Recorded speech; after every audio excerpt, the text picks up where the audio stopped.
नमस्कार, मैं आपका साहित्यिक मित्र अरविंद प्रकृति प्रेमी आपका अपने YouTube चैनल प्रकृति प्रेमी में बहुत बहुत स्वागत करता हूं।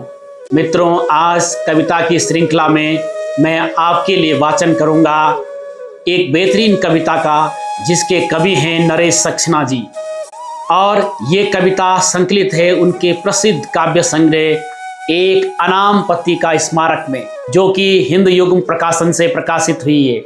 आइए आपके लिए मैं इस कविता का वाचन करता हूं, और जिस कविता का शीर्षक है बड़े होकर क्या बनोगे। बच्चों, तुमसे पूछा जाता है बार बार बड़े होकर क्या बनोगे। बच्चों, तुमसे पूछा जाता है बार बार बड़े होकर क्या बनोगे। क्या कोई गेंदे की कली कह सकती है कि खिलने के बाद वह गेंदे की नहीं गुलाब की खुशबू देगी। क्या कोई गेंदे की कली कह सकती है कि खिलने के बाद वह गेंदे की नहीं गुलाब की खुशबू देगी। क्या कोई अमरूद का पौधा कह सकता है कि बड़ा होकर वह अमरूद नहीं आम पैदा करेगा। बचपन में मुझे लगता था अगर मेरे पंख होते तो मैं भी चिड़िया की तरह उड़ता, लेकिन चिड़ियों की उड़ान उस ऊंचाई पर जाकर खत्म हो जाती है जिस ऊंचाई पर हवा खत्म हो जाती है।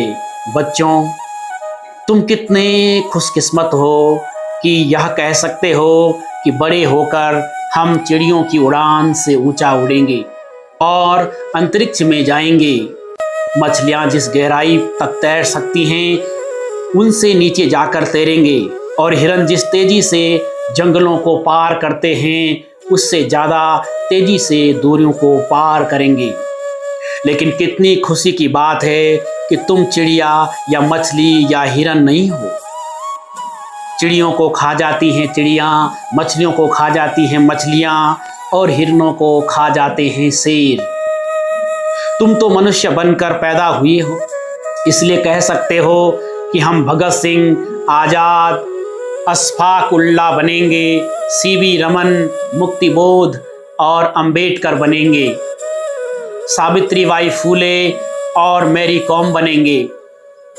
वे सब भी तो बच्चे रहे होंगे, उनसे भी तो किया गया होगा यह सवाल। तो हम जानने की कोशिश करेंगे कि उन्होंने इसके क्या जवाब दिए थे। एक बार चंद्रशेखर ने एक तारे को टूटता देखा तो पूछा था माँ से कि तारे कैसे पैदा होते हैं, क्योंकि तुम ही कहती हो जो पैदा होता है वो मरता जरूर है। माँ कुछ न कह सकी तो पिता से पूछा, पिता ने बताया नहीं तो शिक्षकों से पूछा। जब वे नहीं बता सके तब उसने तय किया कि बड़ा होकर मैं खुद पता करूँगा। फिर उसने अपना जीवन इसी में लगा दिया कि तारों का जन्म कैसे होता है, और एक दिन उसने सचमुच सारी दुनिया को बता दिया कि तारे कैसे पैदा होते हैं। और एक दिन उसने सचमुच सारी दुनिया को बता दिया कि तारे कैसे पैदा होते हैं। बच्चों, जब कोई तुमसे पूछे तो तुम भी उनसे पूछना सवाल। तो मित्रों, कविता की श्रृंखला में आज के लिए बस इतना ही। मिलते हैं किसी नई श्रृंखला के साथ, तब तक के लिए नमस्कार।